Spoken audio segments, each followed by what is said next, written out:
Ayan, good afternoon. Gagawa tayo ngayon ng salad na ampalaya. Ito hindi ko na to lalamasin ng ng asin para medyo mapait-pait talaga siya.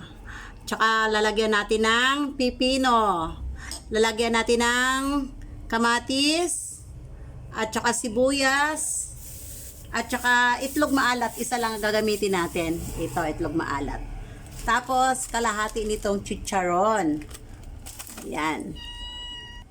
At saka, meron pa, tapos ito, pigain natin itong kalamansi. Kunting suka at saka kalamansi, kunting asin. Tapos, dagdag sarap, meron tayong tinapa. Ayan, yung kalahati nito nagamit ko na. Kasi kahapon gumawa din ako. Nagustuhan ng aking mga kumare. Kaya gagawa ako uli para may pagsalo-saluhan din kami uli.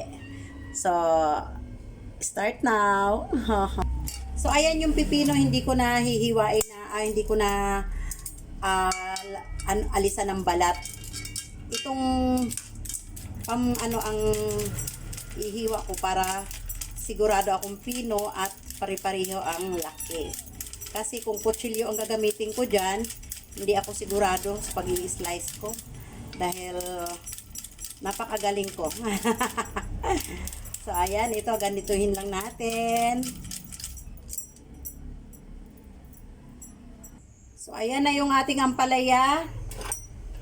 Yan, hindi ko yan lalamasin ng asin para nandoon pa yung lasa ng ampalaya talaga. Ayan, magkahalo na sila ng pipino. Ayan.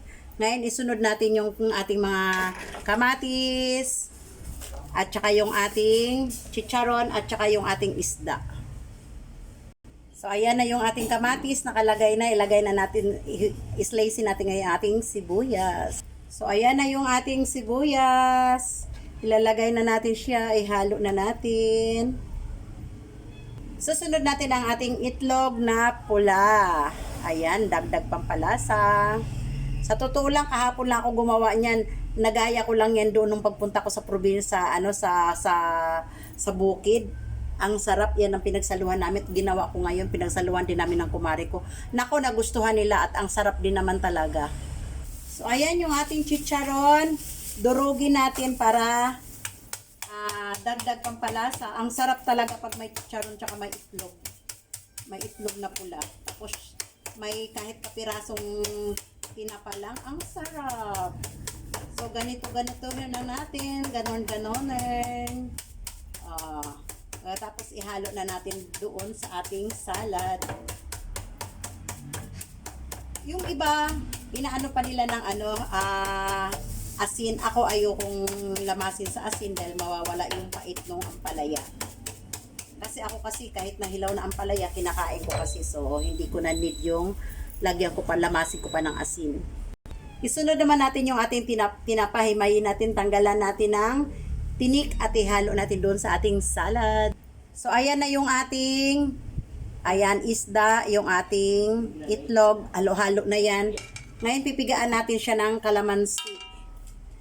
Piga natin yung kalamansi. Tapos, lagyan lang natin siya ng kunting asin at saka kunting suka. Pag halo-haluin nyo lang. Isipin nyo lang, pag naghalo kayo, isipin nyo yung mga boyfriend yung babaero, mga asawa yung babaero, na pinaghalo-halo kayo, na akala nyo meron pang kayo, pero wala na pala. Ayun, gawin yung paghalo-halo dito para masarap. Lagyan nyo siya ng suka konti. So, ngayon, lagyan natin siya ng asin. Ayan, kunti lang. Kunti lang, pampaano lang sa asin. Yan, kunti lang. Tapos, lalagyan natin siya ng konting suka. Yan, kunti lang suka. Yan. Yung tama lang, maglaban lang yung dapat maglaban. Pero kung ayaw na sa'yo, huwag mo na ipaglaban. Ayan. Ngayon, haluin natin siya. Yung aking yung ating itlog, hindi ko pa pala na So, haluin natin siya ng maayos. Ay. Kunwari lang yan, pero mamaya kakamayin din yan. Ayan. Kakamayin ko rin yan para madulog ng gusto ang dapat madurog. O, di ba? Ayan, ganyan. Hindi na. Pwede na palang hindi kamayin. Nadurog na pala siya. Ayan, ang sarap naman talaga.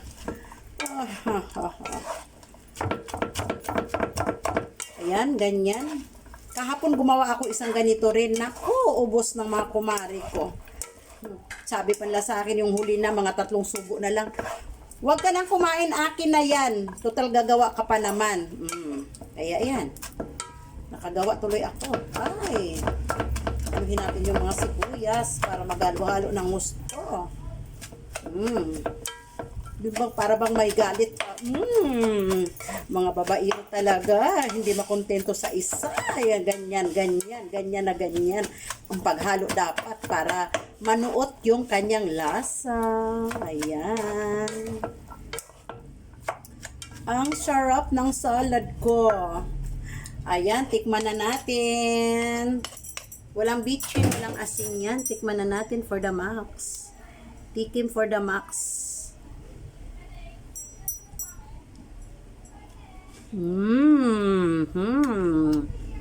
Ang sarap.